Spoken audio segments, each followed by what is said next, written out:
The House recently voted for a FISA 702 reauthorization. I say reauthorization in air quotes because it was actually a dramatic expansion of the power given to the surveillance state to now co-opt any company, not just communications companies like Verizon or Google, but any company to be able to do its bidding through spying on everyday American citizens through the back door. That's what the House passed. And now the Senate, including with the support, shamefully, of Senate Republicans, has now voted to pass that as well. Shame on the Republican Party. Shame on Congress. Shame on our elected leaders. The government you elect is unfortunately the government you deserve, as Thomas Jefferson said, and that was meant for moments like this one. I am sick and tired of hearing of Republicans railing on cable television about the weaponization of government, waxing eloquent, signaling their virtue to our base, while actually then voting to give that government the power that allows that government to be weaponized. It's disgusting. The countless list of Republicans, look everyone who either voted or even some who chose not to show up. This is shameful. I'll give credit where credit was due to the likes of Mike Lee and Rand Paul actually stood up as Republicans with the spine for civil liberties. But for the rest, yeah, it's easy to talk about the weaponization of government when you are literally enacting the statutes that allow that massive surveillance state to continue to grow.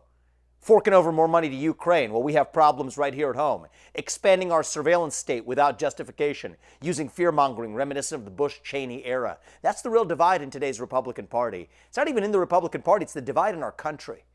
Between a managerial class in the deep state of the government.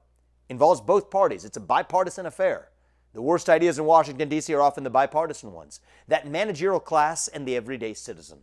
At one end of the spectrum is this view that we should use our own resources to somehow fight and even start foreign wars that don't actually advance our interests while expanding an Orwellian security state here at home, not just through the government anymore, but merging with private companies to do through the back door what the government couldn't do through the front door. That's one vision, supported by most of the Democratic Party and a good chunk of the Republican Party.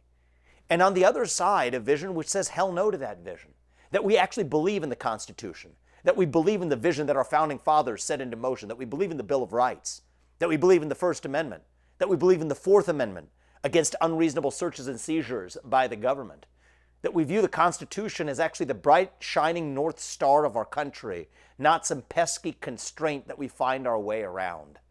Next time you have Republicans that stand up about the weaponization of the government against our party or conservatives, ask them how they voted on this bill or whether they voted on this bill, and that'll tell you the truth about how much they actually care versus what type of lip service they're throwing and feeding your way to lull you into submission.